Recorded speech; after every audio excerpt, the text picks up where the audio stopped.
po, kung tatanungin po kayo sa administration, ano pong mas magandang administration kay Pangulong Duterte ba o kay Pangulong BBM? Yung totoo, Sige, totoo nga. kay Duterte. Bakit po kay Duterte? Mas okay siya kasi mas para sa drugs, syempre. Pero ngayon kay BBM, parang wala ko nakikita pagbabago.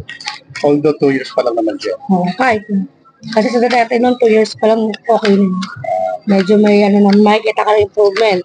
Tapos ngayon, mas tumaas yung bili. Pero yung sahod namin, madami mga tendera, hindi pa rin tumataas. Tapos, hindi nila kami titignan ng pansin. Kunyari, yung wala kaming SS, wala kaming benepisyo.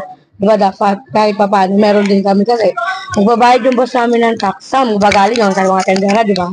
Saka sa mga consumer. Paano kung habang dito, pag tumanda na kami, wala kami benefits. Dapat mas binibigyan ng pansin din yung maliliit na kagaya namin. Pero ma'am, ano po masabi niyo kasi may bagong programa ang Pangulong Bongbong Marcos para po sa mga senior citizens katulad po ng National Commission. Tatay ko nga wala pang wala pang senior na, matagal na pero di pa nakakakuha hanggang ngayon. So, yung iba nakakakuha na pero ang tatay ko hindi. Nakapagpa-register ba siya Tapos sa may ID na lahat na. Pero wala pang tawag ang pangalan niya. Oh, ganun ba? 73 na ang tatay ko. Mas kailangan na kasi Dapat wala akong kapatid. Isa lang ako sa lahat. Di ba ma'am, dapat po meron siyang pension na sa local pension is 500. Wala siyang Wala po. Nakatanggap siya tuwing birthday niya ng 500, December 15. Pero sa barangay nakipag-coordinate na po kayo. Opo. Dapat po meron. Sabi kasi tatawag na lang pero antayin yung name lumalabas naman yung pagka-ikaw na.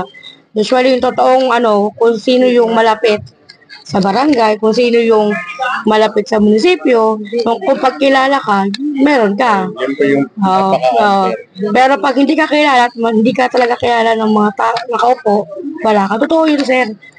Totoo yung kahit saan ka makarating. Sige po, kung makausap niyo po si Pangulong Bongbong Marcos na pumunsahin. Mas bigyan niya pansin yung mas maliliit.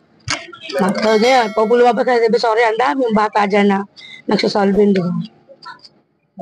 So, hindi pinapansin. Hindi. Dapat kasi parang, bakit sa ibang bansa, pag mahirap, meron silang shelter, di ba? Sagot ng gobyerno ang pangkain. Bakit dito sa atin, pag mahirap, masyado kang mahirap. Dito, pag hindi ka kilala, pag magkaroon ka ng pagkakamali, kulong ka na. Pero pag mayaman ka, nasa labas ka. Dapat ganun, maging fair sa buhay kasi, di ba, minsan ka lang mabuhay, minsan ka lang bigyan ng chance magkaroon ng sa gobyerno, ng posisyon, dapat gamitin mo ng tama. Hindi yung gagamitin mo pang sarili mo lang, pang pamilya mo lang, pang kakilala mo lang.